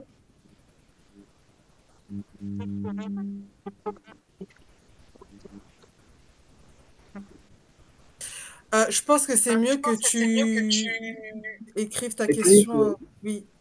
Oui.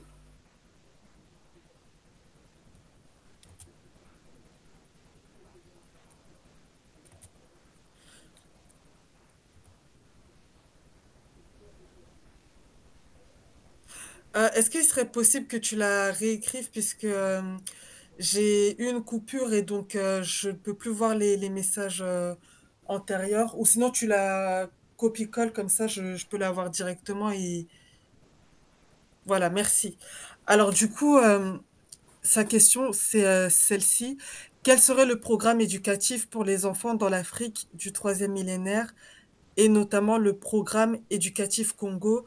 Est-ce qu'il sera créé quelque chose de nouveau ou bien quelque chose ressemblant aux formes anciennes comme le bongi? Pour les programmes éducatifs, sûrement, on a évolué.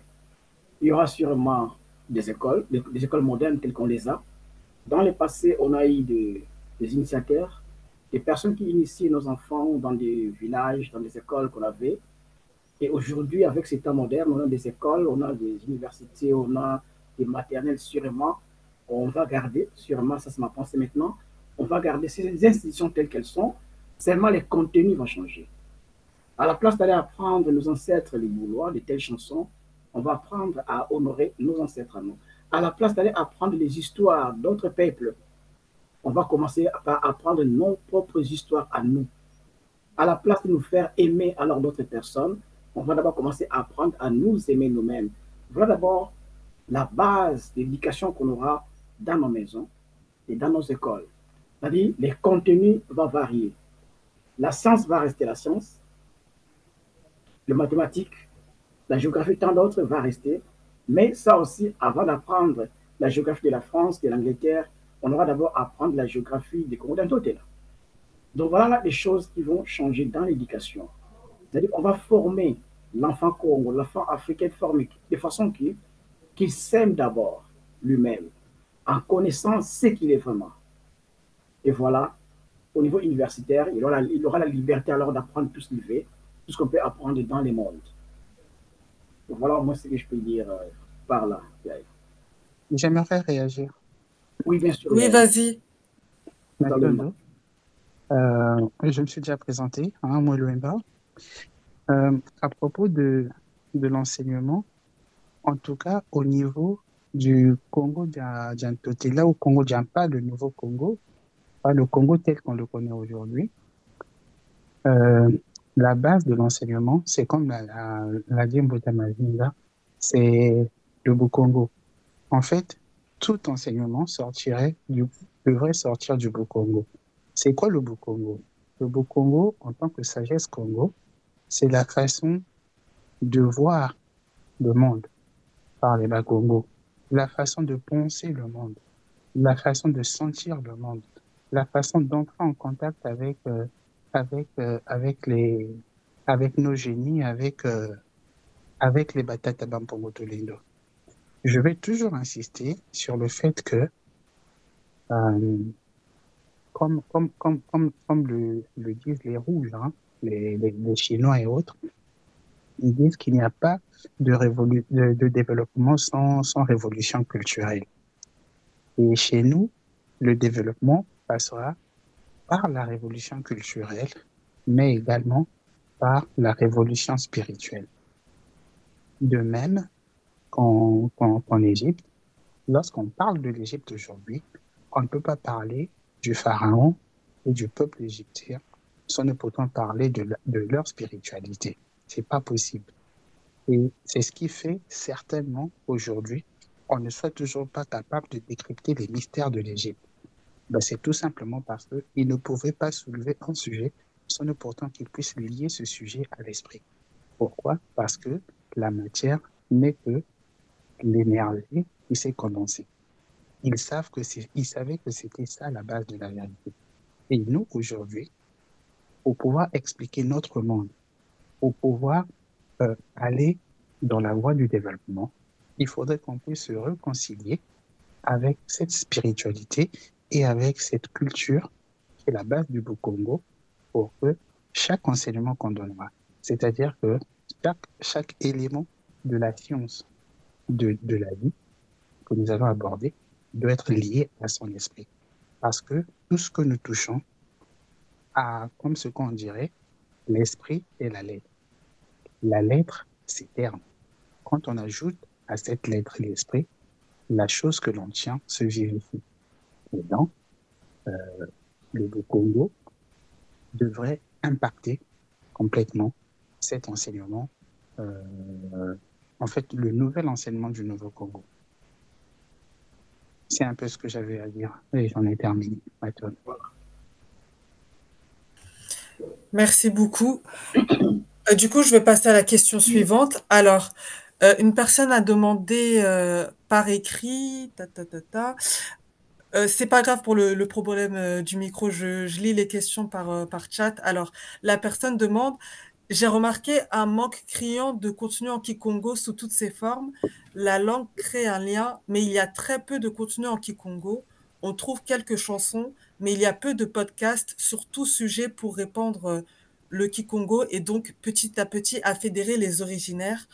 Avez-vous pensé à faire des liens avec des groupes d'enseignement en Kikongo, ensuite de créer une presse, des journaux, des podcasts, des livres pour enfants, pour adultes en Kikongo? Boutamavinga, je te laisse répondre, mais je vais aussi répondre à cette question-là Oui, par la suite. c'est effectivement le travail qui s'est donné, qui vous en tout cas Congo, l'association des originaires du Congo. Si vous entrez dans notre site, vous allez voir les activités que nous avons. Et entre ces activités, vous allez trouver votre préoccupation. Voilà. Bien sûr, il y a ces projets, il y a ces activités. Et il suffit de nous contacter au sein de Kivoka. En tout cas, vous aurez aussi vos réponses. Voilà. Yaya, tu peux donner ta réponse? Alors, pour la question, avez-vous... Pardon, Oui, pardon. oui, vas-y, je répondrai par la suite. Oui, je voulais compléter ce qu'a dit Mutamavinga. Donc, en fait, ce dont... comment est-ce que s'appelle la personne, s'il te plaît?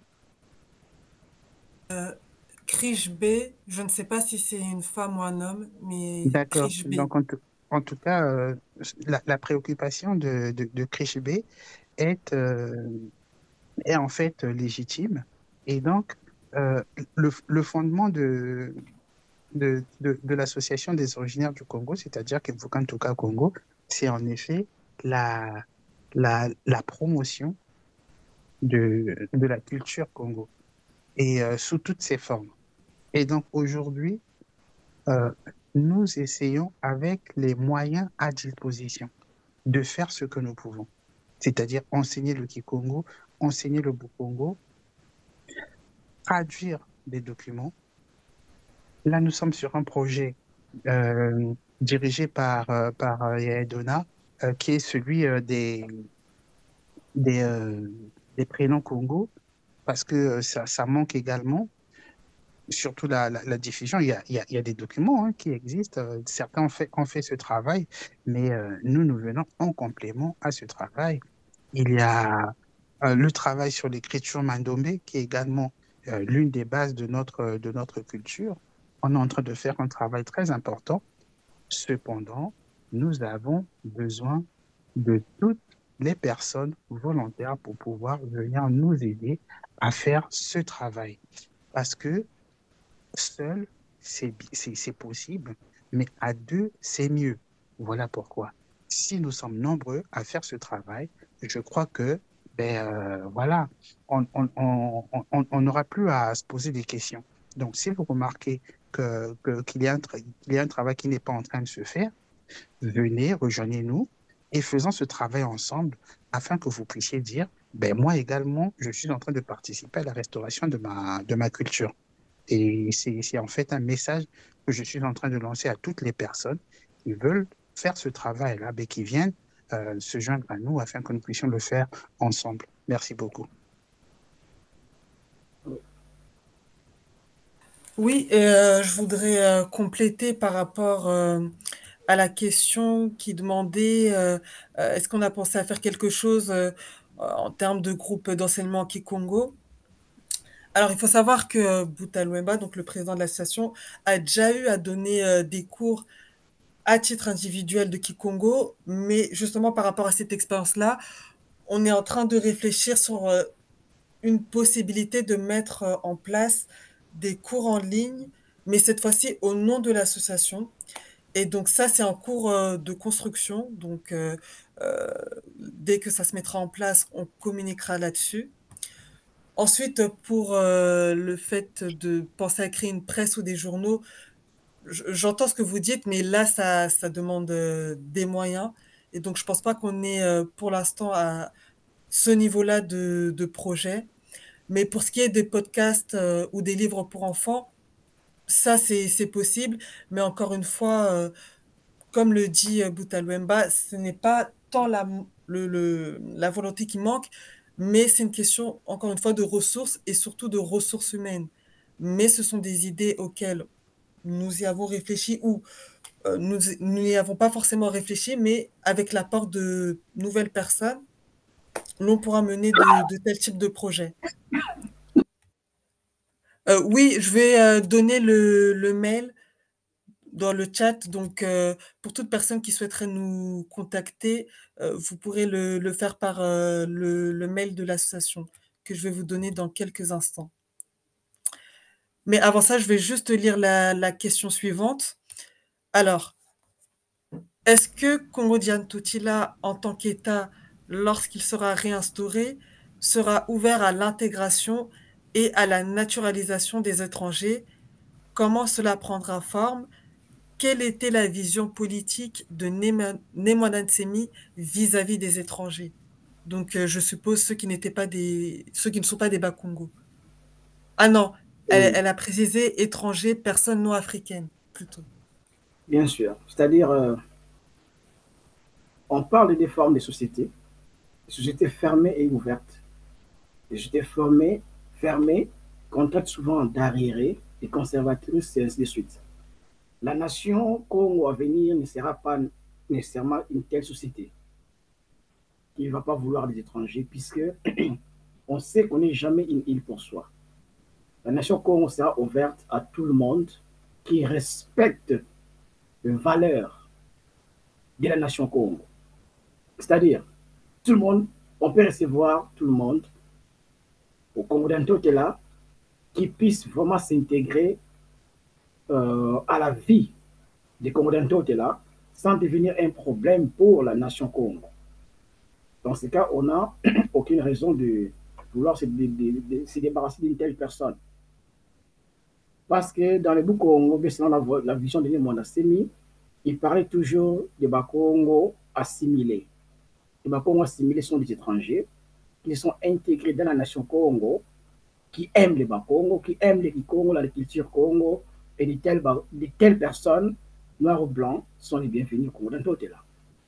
Aussi longtemps qu'ils vont contribuer pour l'épanouissement de la société Congo. Voilà en bref ce que je peux dire par là. Ah oui, et également, Nemoana Nsemi disait que les amis des Bakongo, ce sont ceux-là qui se soucient des problèmes qui ont attrait au Bas-Congo, qui soutiennent les Bas-Congo dans leur désir de réunification. Donc, Nemonatsemi, contrairement à ce que pouvaient faire véhiculer certaines personnes, n'est pas du tout xénophobe. De toute façon, vous l'avez vu, on a présenté la pensée de Nemonatsemi par rapport à la construction africaine et plus particulièrement la confédération de Timansi, donc la confédération des États d'Afrique centrale. Donc Nemonatsemi, ce n'était pas quelqu'un qui uniquement se préoccupait si vous voulez, du sort des Bas-Congo, mais qui avait une vision générale, c'est-à-dire au niveau du continent, au niveau de l'Afrique. Et comme le précisait Boutamavinga, il parlait des Bas-Congo assimilés et également des amis des Bas-Congo. Donc toute personne qui se souciait de ce qui préoccupait le peuple Congo et également qui décide de s'assimiler à la culture Congo lorsque ces personnes-là se retrouvent dans l'espace culturel Congo. Donc, je pense avoir ajouté mon complément. Oui, merci. Hein. Et si je peux encore ajouter quelque chose à la Oui, fin, c'est, je pourrais parler de la tolérance, c'est-à-dire de la tolérance, voilà. De la tolérance, c'est-à-dire la nation Congo va tolérer tout ce qui est à tolérer à part l'intolérance. C'est-à-dire celui qui tolère que les Bakongo puissent exister comme étant un peuple, avec leur souveraineté, leur liberté, leur terre et leur suite, celui-là, on va tolérer qu'il soit ce qu'il est. Mais celui qui ne nous tolère pas d'exister, une telle personne ne pourra pas non plus être tolérée par les Bakongo. Donc voilà. je pense que c'est tout pour... Oui, Ah Krish B. d'accord, je pensais que la personne... Enfin, Krish voulait poser une question, mais je pense que c'était une mauvaise manœuvre de sa part. Oh, ah, Sauf si je me trompe. Oui, oh, ok, bon, le micro fonctionnait en fait. Ok. d'accord. Je sais que le micro ne fonctionnait pas. Bon, mais merci beaucoup pour la réponse que vous avez apportée tout à l'heure. Et donc, je vais vous contacter euh, pour un peu discuter en fait avec vous par rapport à la question de la diffusion du Congo, du Kikongo. Parce que c'est vrai que enfin, enfin, ça, c'est quelque chose bon, qui me touche beaucoup parce que bon, j'ai passé beaucoup de temps en fait à rechercher du contenu en Kikongo et au jour d'aujourd'hui, bon, il est relativement facile en fait de faire enfin, on va dire de la diffusion soft en fait de langage en faisant par exemple des podcasts, des vidéos en ligne. Euh, et, euh, et c'est vrai que c'est un contenu en fait qui manque à l'heure actuelle.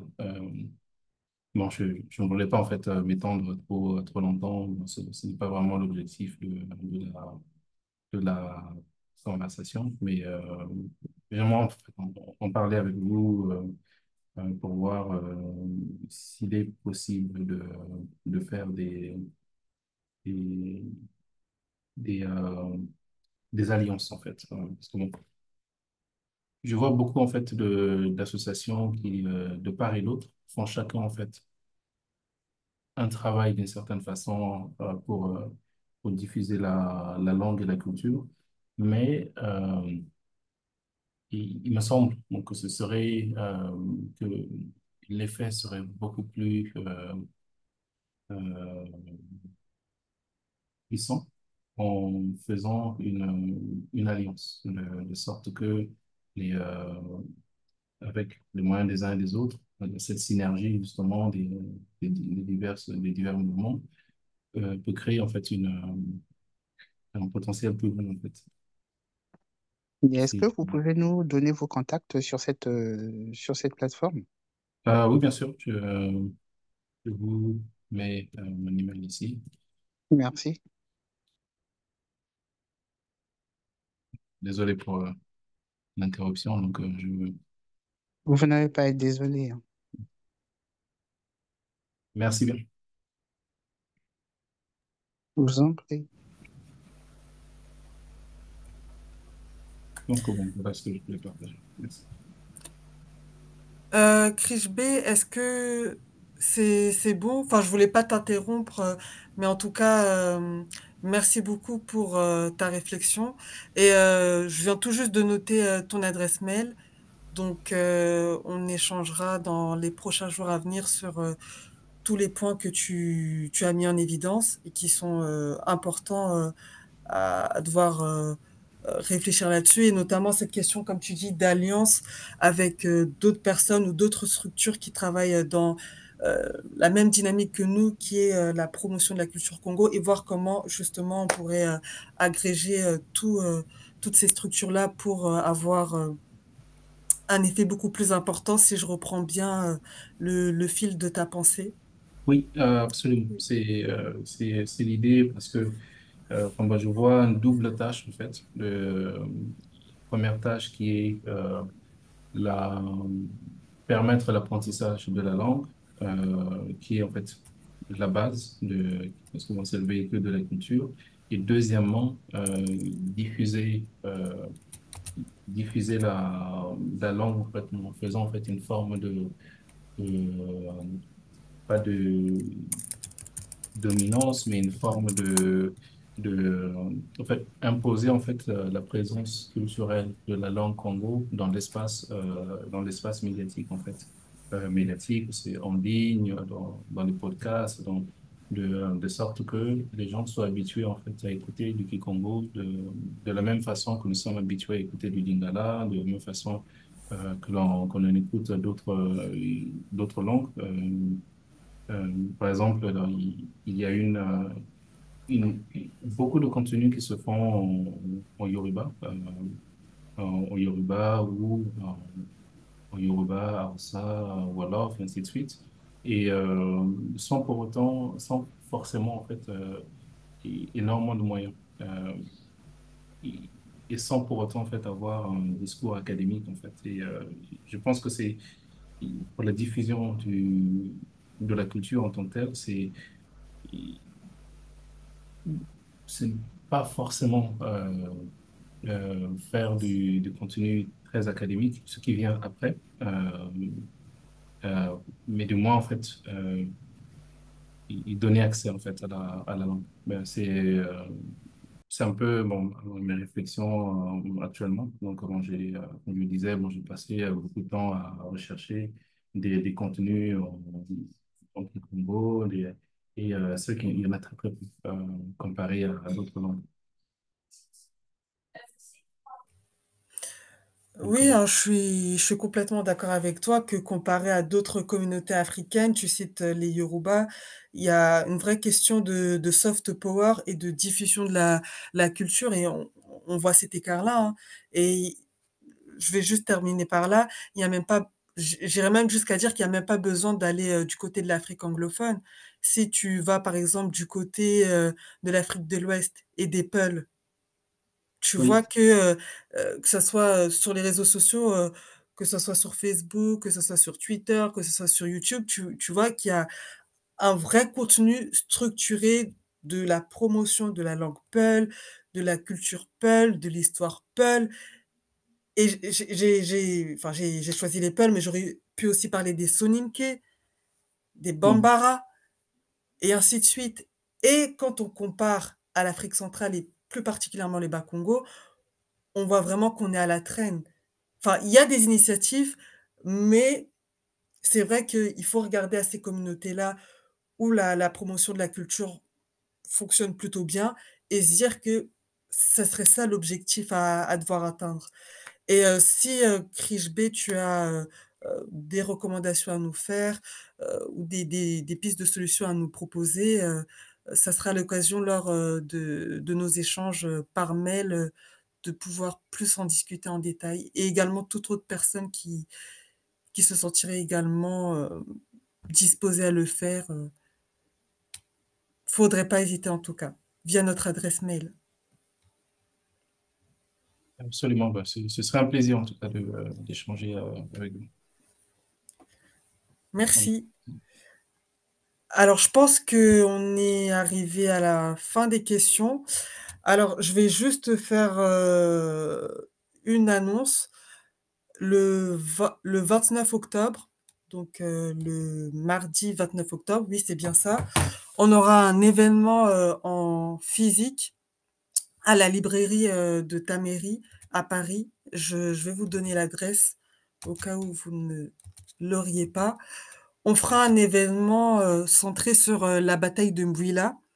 Donc on aura à nos côtés, Bruce Mateso, qui est un historien expert, sur, l'histoire du royaume Congo et également sur, l'histoire militaire de l'Afrique. Et donc ça sera l'occasion avec, lui de pouvoir, échanger sur, la bataille de Mbwila et les conséquences que cette bataille a eues, que ce soit sur, la dislocation progressive du royaume Congo jusqu'à la conférence de Berlin, que ça soit sur, les dynamiques, régionales, puisqu'on part quand même de l'une des plus grandes batailles de l'Afrique centrale avant, le 19e siècle, donc toujours, avec la référence, de la conférence de Berlin. Donc c'est vrai que ça va avoir lieu un mardi, donc ça sera la semaine, mais on fera en sorte quand même de pouvoir, le retransmettre, en live sous un format similaire, par exemple sur Zoom et ça sera enregistré, je pense. Donc il sera possible de pouvoir le re-regarder, en replay pour, les personnes qui ne pourront pas, y assister en direct. Donc je vais vous mettre l'adresse de la librairie. Elle est sur Paris. On communiquera dessus, dans les prochains jours à venir normalement. Donc vous aurez les détails, de l'événement. On vous donnera également le plan sur lesquels on se reposera pour, parler, de la bataille de Bouila et on vous précisera les conditions donc heu, si, c'est bien confirmé que l'on va, faire un événement hybride, donc physique et enregistré en même temps, on le précisera dans notre communication. Donc si vous ne nous suivez pas sur nos réseaux sociaux, je vous invite à le faire, à la fin de cette réunion. Donc Kivuka Tuka Congo a, une page, Facebook, Instagram et également sur, TikTok, YouTube et LinkedIn. Donc si vous tapez tout simplement Kivukatuka Congo, vous allez nous retrouver, sous toutes, ces plateformes et on a également, un site internet et notamment on parlait tout à l'heure de l'écriture, Mandombe. On a, des ressources, à ce sujet sur notre site internet que vous pouvez, consulter également, à l'issue de la réunion. Donc, ça c'était, la grosse annonce que je voulais faire, notre événement sur, la bataille de Mbouila et également, on aura d'autres événements qui suivront d'ici, la fin de cette année. Donc encore une fois, n'hésitez pas à nous suivre sur les réseaux sociaux et si vous connaîtrez des personnes qui sont intéressées par la culture Congo, qui sont, elles-mêmes Congo ou du moins qui sont vraiment portées par le sujet, qui habiteraient, en France, ou du moins dans la diaspora ici en Europe. N'hésitez pas, à votre tour de leur parler de Kivukatuka Congo, de leur dire que nous sommes, une association basée ici en France et que nous avons pour objectif justement de faire la promotion de la culture Congo et de la langue Kikongo et j'aimerais bien insister sur le point suivant, Kivukatuka Congo, c'est la seule association de Bas-Congo active en France. Donc c'est-à-dire, à part Kivukatuka Congo, vous ne trouverez pas d'autres associations qui a pour objectif principal la promotion et la défense, de la culture Congo. Vous en avez peut-être dans d'autres pays, en Angleterre ou encore en Belgique, je connais à peu près, le milieu, mais ici en France, vous n'avez que Kivukatuka Congo comme association enregistrée qui a pour objectif, la promotion de la culture Congo et de sa langue. Donc c'est pourquoi j'insiste sur le fait qu'il y a réellement une importance à ce que les Bas-Congo et particulièrement ici dans la diaspora en France, à se tourner vers, notre association, à nous apporter, des recommandations, à nous apporter, des conseils, à nous apporter des ressources et celles qui voudraient aller plus loin, à nous rejoindre. En tout cas, nos portes, elles sont ouvertes. Que ce soit en tant que membre sympathisant ou en tant que membre pleinement actif. Mais bon, ça, ce sont des choses, pour lesquelles, nous pourrons revenir plus en détail, si, vous viendrez nous contacter via notre, adresse mail. On sera ravis de pouvoir échanger avec vous sur, toutes ces conditions-là. Donc je vais pas trop m'éterniser, je pense, avoir, dit l'essentiel en termes d'annonce. Si Bouta Luemba ou Bouta Mavinga, vous avez, quelque chose à ajouter, je vous laisse encore, la parole.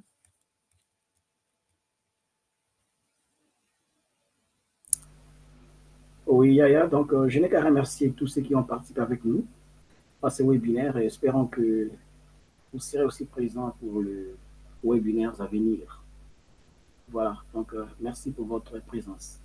Et je passe la parole à Moutalwemba.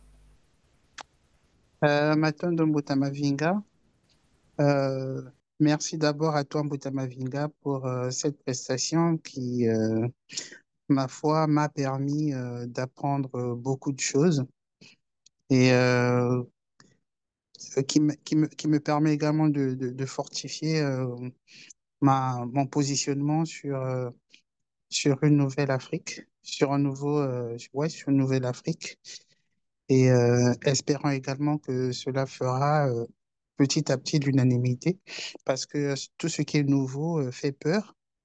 Il y a beaucoup de questionnements autour, mais je crois que au fur et à mesure qu'on discutera sur la question, les inquiétudes petit à petit vont se dissiper. En tout cas, nous l'espérons. Et donc, je remercie également toutes les personnes qui ont participé, hein, au nom de Kimfukan Tuka Congo. Je remercie toutes les personnes qui ont participé à ce webinaire.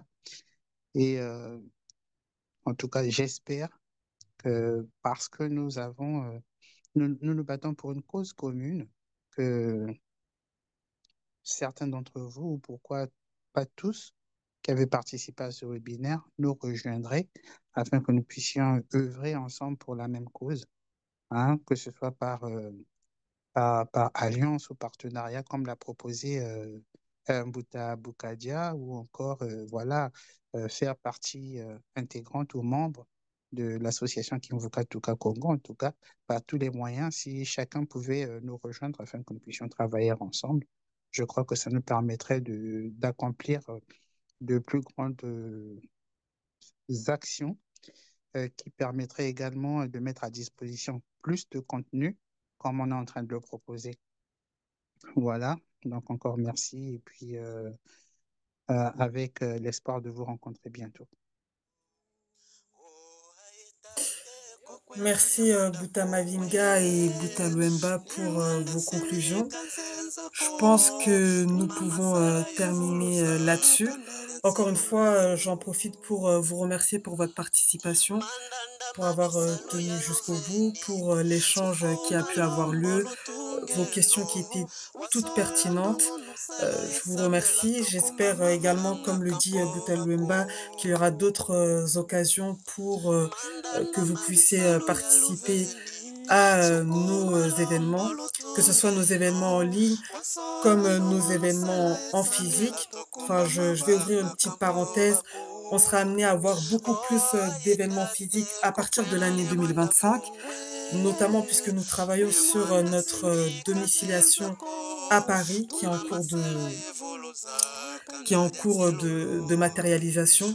Donc, dans une maison d'association de la capitale.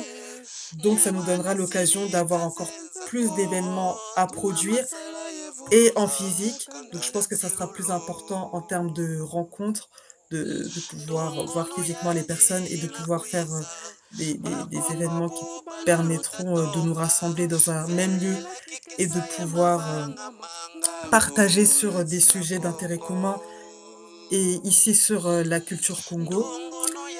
Donc, je vous invite encore une dernière fois à nous suivre sur nos différents réseaux sociaux et on vous tiendra au courant de tous nos prochaines actions à venir, qu'elles seront en ligne et ultérieurement en physique.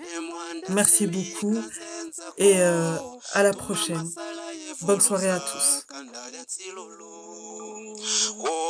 Aitate kokwela ne mwanda kongwe ne mwanda semika nzenzako tuma masala yevuluza kanda lya tsilulu ngila sako muna kanda lya Kongo ye kitula lya ntima unavana menga mamoyo kwa makanda mabantu lanza ya mvimba Kuhina sakumula kanda lya Kongo ye kitula lya ntima unavana menga mamoyo kwa makanda mabantu lanza ya mvimba